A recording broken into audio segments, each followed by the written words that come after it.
Doom v Vamos v Vamos, Epicureans. This is the Marvel Epic Collection Podcast One-Shot Edition. I'm your host, Nick Smith, and I'm joined by... Stojr from Stojr Shelf. How's it going, Nick? I'm doing well, particularly since we are participating in Kurtis Findlay's Epic Marvel Podcast Reading Club, and this one-shot is going to be, well, our brief thoughts on...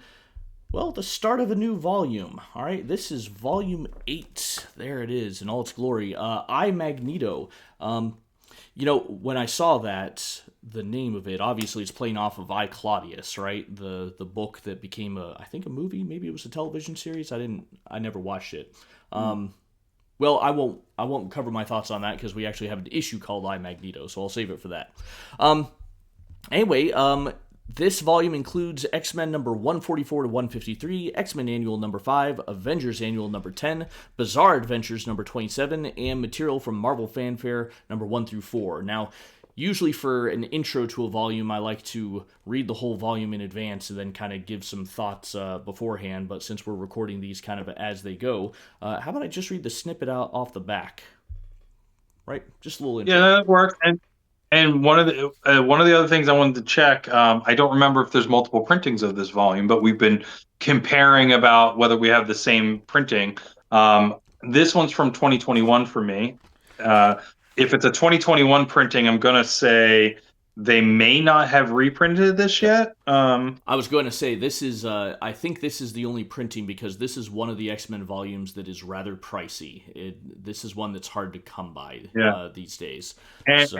And it's one of the ones I got early. I did start to write down because I wanted to see how much I was spending on these things, but I don't have it handy when I got it and how much I paid for it. I don't think I overpaid for this, but I did get it, I think, used. It is one of my copies that, like, I'm starting to notice a little bit of the plastic protection kind of pull away. Which worries me because that's the only thing with these. Like, I don't mind the shelf wear on these too much, but like if like all of my epics started doing that, I'd start to think about bagging them or something like that. But I think it has something to do with this particular copy. How's yours? Yeah, I've got a slight bit of that. First thing I noticed when reading this is the paper quality is different. It's a little grainier than Volume 7, or at least my version of Volume 7. But I don't mind it. I actually kind of like the quality of it. I've also been reading the Savage Sword of Conan magazines lately, and feeling the old newsprint. It's not old; it's the new ones being put out by Titan, but it has that newsprint feel, and I kind of miss that in my comics. So this is not quite that. This is nicer than that, but it's a little closer than the more smoother, glossier one of Volume 7. Yeah, and I wonder if they're at different printers because these were only printed 8 months apart. So like the Fate of the Phoenix was printed in January of 21. This one was printed sometime around September of 21. So anyway, just thought that was interesting. Is it the same printer? Yeah, Solisco printers. So interesting that the paper, and maybe this is just a mental thing. Maybe there's not a difference, and it's just me for some reason. No, there's some glossiness, or at least on the other one, and it might even be thinner paper. I always kind of looked at this like it was a little bit thicker paper stock. So, for those that are just starting to collect the epics, the paper quality does change. And when you say quality, doesn't necessarily mean it's better or worse. It's just different. So there was some epics printed during COVID that had like really like tissue thin paper quality that people complain about.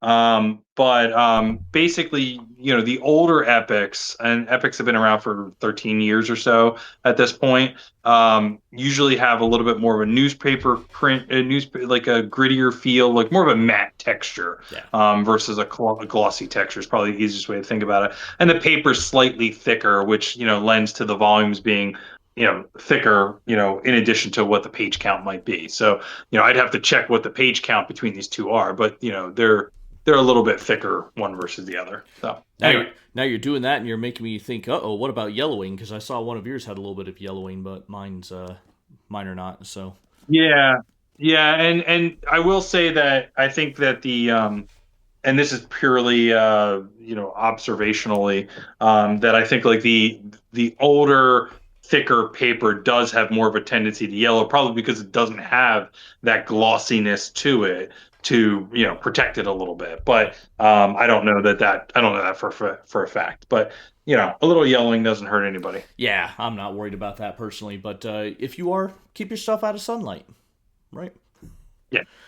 Okay, so let's see. This volume, the back tells us that Chris Claremont reunites with Dave Cockrum for another run of X Men Classics. They put the all new, all different mutants they made famous into an action packed pressure cooker and cranked up the heat with Arcade, Doctor Doom, and Garrett. Or Garrot, I don't know. Oh, Garak. It's not a killing you with a string thing. It ends with a K. All right. Anyway, but the return of Magneto blows the top off in an anniversary extravaganza. Next, it's the immortal Kitty's Fairy Tale, a storybook fantasy that introduced Kitty's loyal pet dragon, the lovable Lockheed. Brent Anderson draws a double-sized annual teaming the X-Men with the FF against the barbarian Archon. Again? Okay, I'm not going to say anything. No spoilers there. And just because we love you, we're including Avengers Annual number 10, featuring the iconic first appearance of Rogue. Also featuring guest appearances by Spider-Woman and Dazzler, the fan favorite Savage Land from Marvel Fanfare, and rare X-Men stories from Bizarre Adventures. So there you go. That's the. You can see how I read. I have to do the finger as I go across. I had to earn that doctorate somehow. There you go. All right. So our thoughts. This is going to be the first issue of the volume. This is Uncanny X Men number 144, Even in Death. Written by Chris Claremont, Brent Anderson is the guest penciler, and Joseph Rubinstein as the inker. And I find it interesting that Rubinstein isn't called the guest inker, right? So I guess this speaks to how readers did recognize John Byrne as being the artist, and thus the editors are a little more concerned about maintaining that continuity, right? Okay. Joseph Rubinstein, he's on, but maybe they already knew that Brent Anderson was just going to be in for this one issue. I don't know, though. All right, anyway, we mostly get a Cyclops-focused issue. The other X-Men are at the mansion cleaning up the mess made by Kitty when she fought off the demon, and Wolverine and Nightcrawler are teasing her about it. Cyclops had been adjusting to his life as a fisherman, but his new captain, Lee Forrester, asked Scott to join her as she attends to her father on shore leave. Well, it turns out Captain Forrester's father has been replaced by the villain Despair. Well, Despair was created by Claremont and Byrne and Marvel Team Up, so this is his second appearance, but he seems to feed off of the feelings of despair by instilling fear and hopelessness into his enemies, and hence why the appearance of the Man-Thing, who sets aflame anyone who feels fear, it's kind of an interesting antagonist for him to go up against. Anyway, Scott works through his feelings of fear and despair, and both he and the Man-Thing manage to defeat the villain Despair, and Cyclops rescues Lee Forrester from her former home.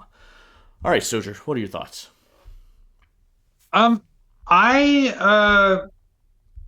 So I like the art. I think the art is solid. And it takes a little bit for my eyes to adjust to a non-Burn issue, I guess. But I will say that Brent does a good job throughout this whole issue. It's consistent for the most part. Some of the Despair panels look a little weird, but everybody's got like kind of these unique looks to it. The fishermen have unique looks to them, and some of the sort of the zombie X-Men look kind of menacing and stuff like that. Overall, I think the story is very mature for what it is. I mean, you have suicide, you have zombies, you have the sort of reincarnation or this like fantasy thing with Jean in different formats. And I think that from that perspective, like it's a decent storyline for what it is. It feels like something that should be in like an annual though, or in some other Cyclops solo story. Like it's not, we only check in with the X-Men. It's not really a whole X-Men story. But it's fine. I like it. It's nothing. I don't have anything really overly negative to say about it other than it's just okay. It's there. Yeah, How about you? yeah, it does kind of feel a little bit like a filler issue, right? But um, you know, to what you're saying, props to Brent Anderson on the art. Maybe not quite as detailed as Byrne, but I didn't feel like there was a major shift or major change in the art, so it felt right. I think the only thing I noticed art wise was that Kitty Pryde's face looked a little less cartoony than the way Byrne drew her, and that's not a bad thing. So that was fine. I did kind of notice just right off the bat the splash page. Let me pull this up on the comic viewer. Um, the splash page, very first page here. Uh, it's haunting, right? Even before you read the captions, you can see the emotions in this man who's sitting there. You can see the little barrel of the gun poking out from behind his leg, and you can just tell this guy's contemplating taking his own life, even again without even reading the captions. Really well done there, honestly.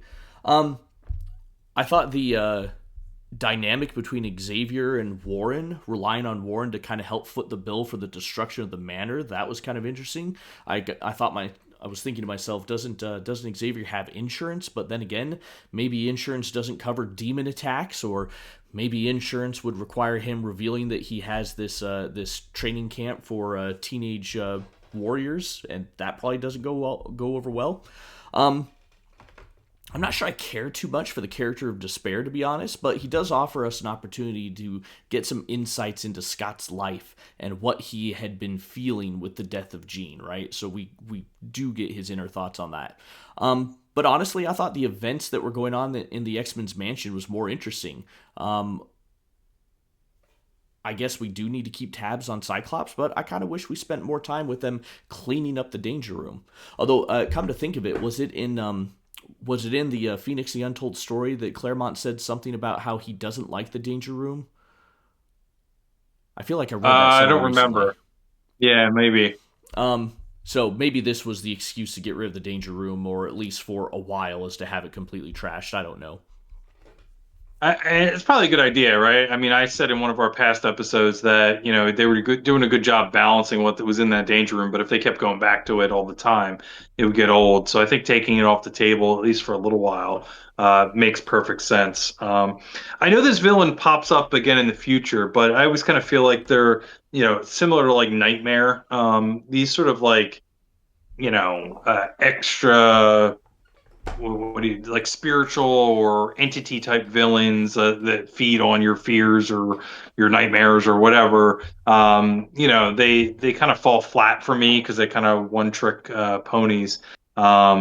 I'm trying to remember. I feel like maybe they're a Generation X story or something, but there's something much later. I remember seeing this villain in in the '90s or something like that. So Yeah, I they don't disappear forever. yeah I don't recall when I saw him. I was thinking, oh, this is a Doctor Strange villain, but I think I was thinking Nightmare and not Despair.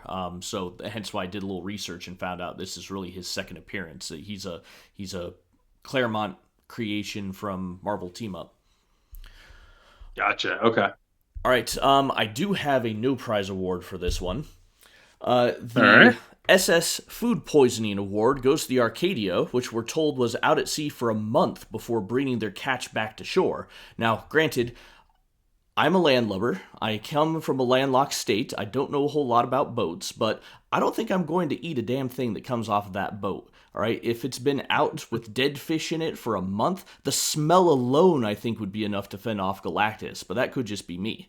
Now, I did a little looking in. I acknowledge that there are some processing boats that can stay out to sea for that long or even longer, but as far as I can tell, that's not the type of boat the Arcadia is. It's too small, and the fish that they're dumping out on shore do not look like they've been processed at all. All right, they don't even seem to be kept on ice, and they're in the warm waters of the Gulf, right? Gulf of Mexico, of America, whatever you want to call it. I don't care.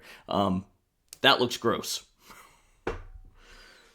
Yeah. Yeah, no, I would agree with that. Like I mean, I don't know if there's any sort of like live wells that they have, but even then, they're all going to be packed into a very small area or something along those lines. So, I don't eat fish though, so it wouldn't bother me either way. I'm not for some reason. never acquired the taste for it. So Well, like I said, I grew up in landlocked state. I didn't really either, but my wife grew up on the coast and she loves fish. So I've had to learn to find the ones that I enjoy. All right. Well, I think that'll be it for today. Thank you very much, guys. If you enjoy our thoughts, follow us on YouTube. We're going to read, rate, and review a full Epic Collection trade paperback every month. These one-shots will be coming out every day. Occasionally, they might be a little late, particularly with the holidays coming up, but we will continue to be pumping them out. Yeah, I think that's it. Thank you very much, and we'll see you guys next time. later.